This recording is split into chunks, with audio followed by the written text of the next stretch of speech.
everyone. Heidi here from Rain Country.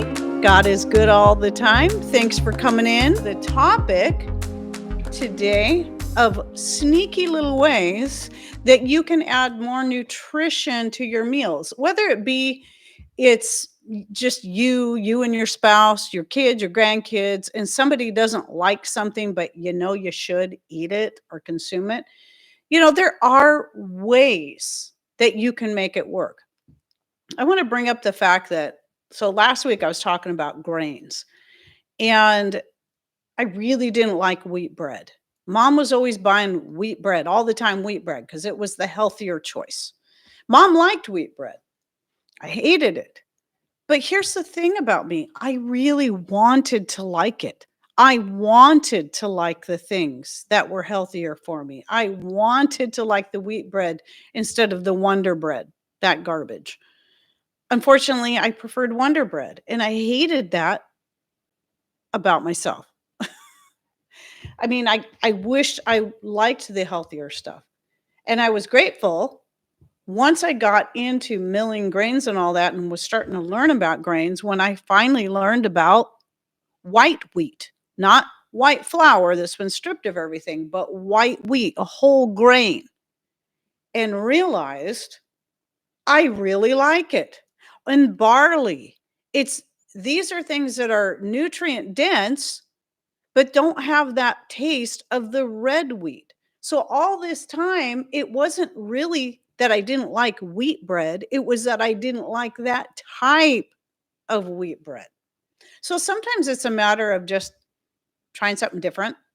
Sometimes it is about just finding out for you, your family, your spouse, if maybe there's a different variety that a person may prefer where they can still get all those good nutrients. The first thing I want to talk about when it comes to sneaking in when it comes to sneaking nutrition into your various foods is my mixed greens. Okay? This is actually from 2018 because I in 2018 I did so much jars of this, not really what I was doing at the time was dehydrating the various different things. Then at the end of the season, took everything and mixed it together. And I was like, wow, I didn't realize how much I had. So I filled so many jars that I didn't do any more blend after 2018 because it's like, I got to work through what I have before I put any more up. So it's still taking me a while to work through it all. However, and here's the jar I keep in the kitchen. I'm going to have to refill it. So I'm going to open that jar there and top this off soon.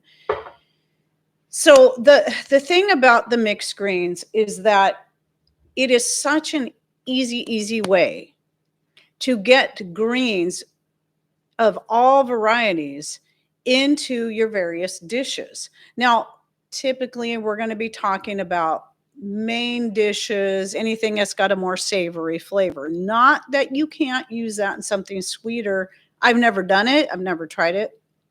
You can.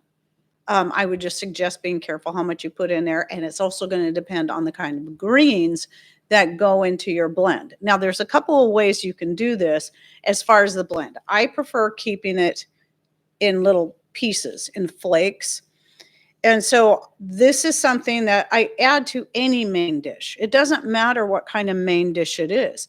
Even if I'm making hamburgers and I'm making the patties, I always make my own patties. I never buy pre-made patties.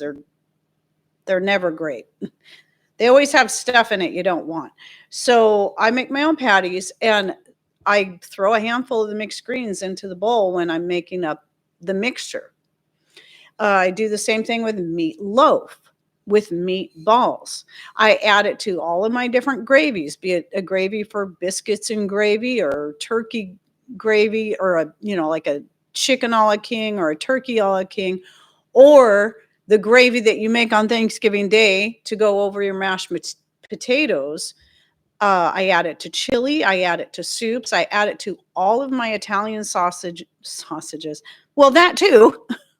Italian sauces, whether it be for ravioli, spaghetti, pizza, or what am I leaving out? Lasagna. Those are the 4 main Italian dishes I make with a red sauce, and this goes into all of them. as long as I don't forget. I mean, sometimes I have a brain cramp and forget to add it, but most of the time, no, I don't forget. Most of the time, it goes into all of that. Now, another way to make it sneakier that some people might prefer is to powder this same thing up and then add it. It'll be a lot more hidden that way. I don't like to powder it because then it's going to be more apt to turn whatever it is completely green. And I like seeing the little pieces in there myself, but that's me. I'm not trying to be that covert with the greens because I know they're there. And my grandkids, if I'm feeding something to them, they're not going to notice the difference because usually I'm putting in herbs for flavoring anyway, sage, thyme, and if it's something more Italian, it's going to be rosemary, basil, and oregano. Again, this was my main focus was the greens, but I'm going to cover a few other things as well. So let me talk about the kind of things you can put into your greens blend or powder. Linda is one that likes to powder hers. And I mean, that's a great option. And the nice thing about that too is you can add it to smoothies as long as you don't go too heavy handed with it. Even if it's like a sweeter type smoothie, a fruit smoothie, you can add that in there and hide that in there. And the powder is going to be easier to hide in something like that. So, what do I put in there? Well, the number one green that goes in there is my stinging nettle. And the great thing about stinging nettle is that not only is it very highly nutritious, it is got such a mild flavor that you hardly notice it in anything. And there's a lot of your greens that you can do that with. I also like to add dandelion greens are another very important one in there. Then if you're growing root veggies such as carrots, rutabagas, beets, and turnips, these are all really great or sweet potatoes, not regular potatoes, but sweet potatoes. These are all some great greens that you can throw in there. So I dehydrate them up, by the way, dehydrate them up and then just flake them. Okay, so a few more would be things like, let's say you got a lot of excess kale, dehydrate up your kale, your cabbage, your collard greens, grape leaves. I put grape leaves in there. I try not. One thing about grape leaves is they do tend to have a little bit of a tart flavor to them. So you might not want too many, just like the dandelion greens can have a bit of a bitter flavor. But the thing with the dandelion I noticed is that once they're dehydrated, some of that bitterness is mellowed out. And then when you're mixing it with these other greens, you don't notice the bitterness when you're using it in your various foods. What else? Other berry leaves such as I don't even know if I said berry leaves yet, but strawberry leaves, raspberry leaves, blackberry leaves, I believe currants. I know blueberry leaves. I'm pretty sure currant leaves. I haven't looked into it, but I'm pretty sure they're edible too. Any of these can be added. That are edible. Now you got calendula. There's another one. Calendula leaves are edible. That could be another green.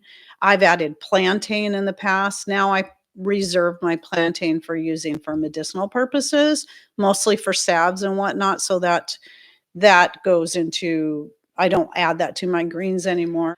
Yeah, right, Deb. So a lot of your leaves from different fruit trees, even mango leaves are edible and good for you.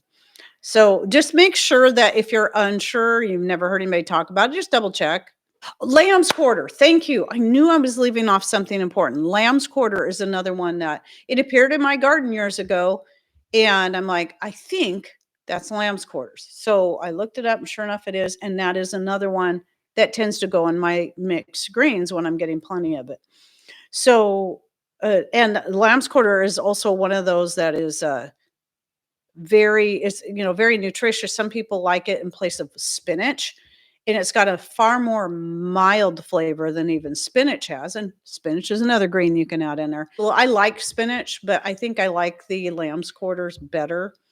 And that's, yes, another one I'm going to put in there. Now, it's not that I don't use some of this stuff fresh and add it. Like I'll put dandelion leaves in my salads just so long as I don't get too many, and I'll use them fresh that way.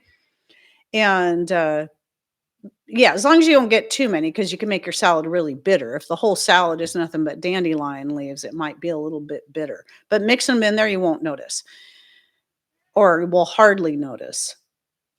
And then nettle, I do cook that up and use that as as a side dish. Usually I'll mix it with something else, like add in some onions and some garlic, and then maybe even some other vegetables, but a lot of times just the nettle as a green, and then the onions and garlic for flavor, and then, just saute it up with a little bit of butter and some homemade wine, really good.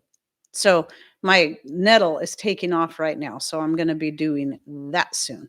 Yes, and there's a lot of blossoms. Oh, something else that I don't know if you can see it in here, that I started adding was, you probably can't because 'cause I've already probably thinned out what was there.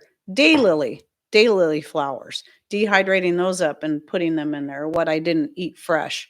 I love them fresh, but when I get a lot of them, 'em, I'll just start dehydrating them up and throwing them into my mixed greens because 'cause they're very good for you as well. So, yeah, I mean, whatever you've got growing, and I just love the fact that if you're growing those root vegetables I mentioned, like the sweet potatoes, the rutabaga, the beets, and the turnips, and the carrots, you can use those greens. They're all edible and they're so incredibly nutritious. Now, the only thing is the carrot greens do have kind of a stronger flavor.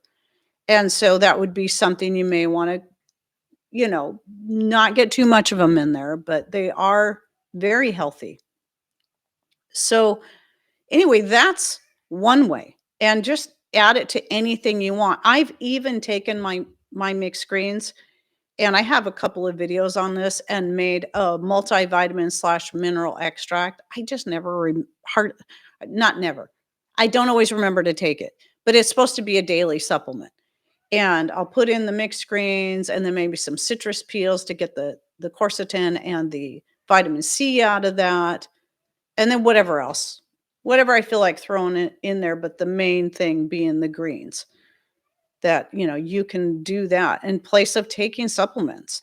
Okay, so now let me talk about the next one. I did the short on my last batch. I did one a week ago on cinnamon rolls, and that was the orange almond cinnamon roll, the ones I make most commonly.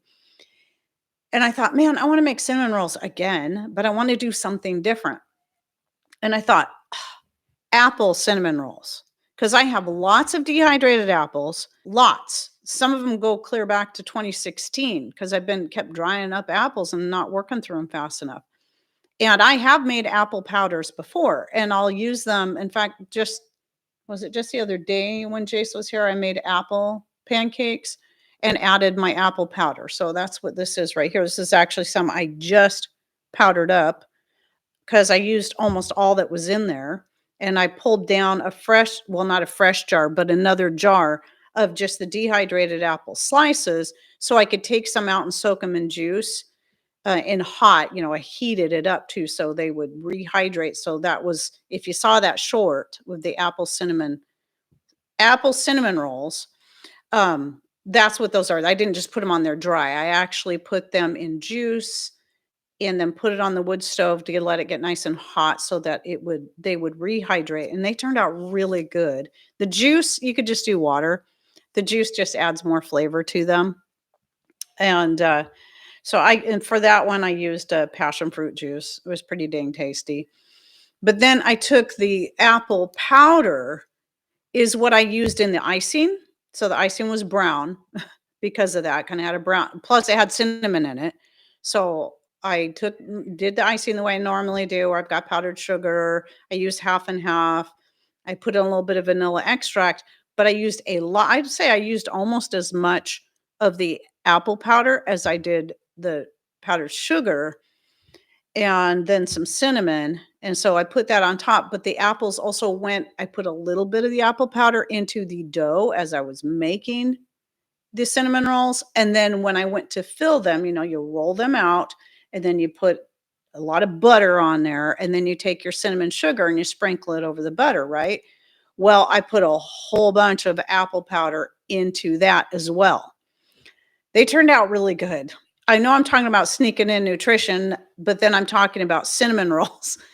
But still, you can sneak nutrition into desserts. Because here's the other thing with my cinnamon rolls. I use some home milled whole grain flour the barley and the hard white wheat, though I do still do a blend of that, like a 50-50 blend of that, along with an organic unbleached white flour so I can get a nice fluffy, a fluffier bread out of it. But then I also add seeds to that. Now, I don't add the black seed because of the strong flavor that to me, I associate it more with a savory flavor.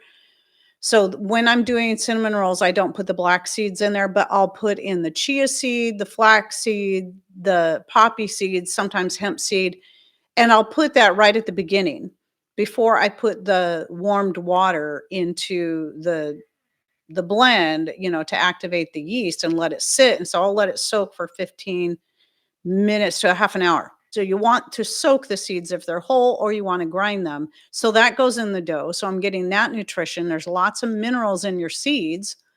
Then, having the apple powder in the dough, in the middle of the cinnamon roll, and on top, now I'm getting the apples in there as well. And then, yes, powdered zucchini is another, in any other squash. So pumpkin, zucchini, spaghetti squash, any squash is going to have a mild enough flavor. It's going to go very well with savory or sweet dishes. In fact, bringing that up, I was thinking this morning that the next batch of cinnamon rolls I make, I'm going to make pumpkin cinnamon rolls with my pumpkin powder. I've got videos on this where I was calling it Z powder, and I was powdering up my dehydrated zucchini and adding it to different breads. Now it does, because I don't peel my zucchini, I leave the peel on there. It does add a slight green hue to the pancakes. I've done this with pancakes, to the hamburger buns. Because I have a video on making hamburger buns, and in that video, I did actually add the Z powder to it, so they have a slight touch of green, but it's very light, just very light. And I've added it to just yeast breads, just regular, making a loaf bread. So zucchini powder is a great way to get more nutrition into your breads, any of your squash powders. So, like I said, spaghetti squash, butternut squash, pumpkin, whatever your favorite squash is to grow. I did mention the seeds already, and you can add your seeds to it. They also have your omegas in them, your omega-3, your omega-6. And so you can add those seeds. Again, they should be either ground or soaked ahead of time to break them down so your body, so you can properly digest them and then get the benefits out of them, especially flaxseed, because they have the harder shell, casein on the outside of them. Another one is mushroom powder. So I prefer to use mushrooms. I'll dehydrate mushrooms a lot, but I prefer to use them whole. But I have taken some freeze-dried mushrooms that I was trying out that I got from Mother Earth Products, but it depends on the mushroom. It doesn't have, those also don't have to be freeze-dried, because just your standard mushroom that you'd buy in the little things in the store, the white mushroom, the brown mushroom, those will dehydrate up in a way that they are super easy to powder. And that, if you have family members that don't like mushrooms, or they don't like the texture, but they don't mind the flavor, making a mushroom powder can be a good way to get the nutrients that are in those mushrooms, or even that flavor, without that texture. Because that was my problem with mushrooms when I was a kid. I didn't mind them raw. I didn't mind the flavor, but I absolutely hated the texture of cooked mushrooms. It was the texture that got me as a kid. It took me a while. Once I got over the texture, I didn't mind. I love mushrooms now. But in fact, I don't remember how old I was when I realized I really liked mushrooms, no matter if they were cooked, raw, or whatever. I can handle them. But for those that have issues with the texture thing, and you want to get those nutrients, you want to get that flavor, dehydrating and powdering this stuff up is really good. So somebody was talking about using the powdered mushroom powder to make a cream of mushroom type soup, which I have a video on that. And that's the one where I was using the freeze-dried mushrooms, powdering them up, and then making a cream of mushroom soup. Again, that would be something where if you didn't necessarily want pieces of mushrooms in there, the powder is a great way to go, and a great way to hide that kind of thing. And mushrooms do have a most of them, a mild enough flavor that even for those who hate the taste of mushroom, it can still be something you can mix in with your sauces and more so that they're still getting the great benefits of the mushrooms without having to deal so much with the flavor or the texture. I talk a lot about the citrus peel powder. In particular, we're talking um, any of the orange type fruits, especially the ones with the thin skin. So you don't have to worry about the pith because the pith is hardly going to be noticeable, the bitterness of it, if you're getting the thinner skinned ones, such as your mandarins, your tangerines. It's a good way to get some quercetin and some vitamin C. And you just powder them up. I love using that citrus peel powder in, just like I was talking earlier about the cinnamon rolls. That's what I use to make the orange almond cinnamon rolls. And let's see, there's other things too, like beet powder. And I was talking about powders before, so I didn't want to get too off into the powders because I did a whole show just on powders. But the great thing about the powders is they are super, super easy ways to sneak nutrition into all kinds of foods. Even though I'm saying sneak, it doesn't have to be sneaky. I mean, even if it's just for your own sake of trying to get more of those nutrient dense foods that you really hate. Either you hate the texture, you hate the flavor. Doing that is just, it's a really wonderful way to do it, but especially if you got kids and grandkids. One more thing I did want to say, and this kind of goes along with the extract, is you can also, if you just don't even want to add this stuff to your food, consider making your own whole food supplements. So powdering up those greens, powdering up the mushrooms, powdering up whatever, and then just making capsules, or even just putting it in water or juice and just drinking it down really fast. Like, that's how I do. I hate making capsules. I've done it. I've got a lot of videos on it. I'll still do it probably from time to time, but most of the time now it's just add it to some water or juice and drink it down really fast, or leftover herbal tea from the night before. And but yeah, you can make your own whole food supplements and you know exactly what's in it. And so that is another way to get those nutrients in a more whole food form. It's going to be better for you without having to eat it if you can't stand the flavor and or texture. And yogurt is another thing. Thank you. Another thing that you can add a lot of these different powders to. I don't think I would do the greens in the yogurt. Um, though if I'm using the yogurt to make my own ranch dressing, then yeah, throw those greens into the ranch dressing. Throw the greens into the barbecue sauce too that I make. Any of that stuff. But like your fruit powders, like I said, the fruit powders, they either got to be a fruit that's really low in sugar if you're dehydrating it, or it's got to be freeze dried to be able to easily powder it. But at any rate, yeah, you can throw any of that into any of your sweet goods. Rhubarb powder is another great one too, because I don't think rhubarb's as high in vitamin C as we think. Just because it's tart doesn't mean it is, but it has some, but it has a lot of other great nutrients. It's high in minerals, and I think potassium's especially is high in potassium, if I remember correctly. But I like using powdering up the rhubarb so I can use that as a lemon juice replacement since we don't grow lemons here. I hope you have a great rest of your day. Thanks for coming in. Take care, and God bless.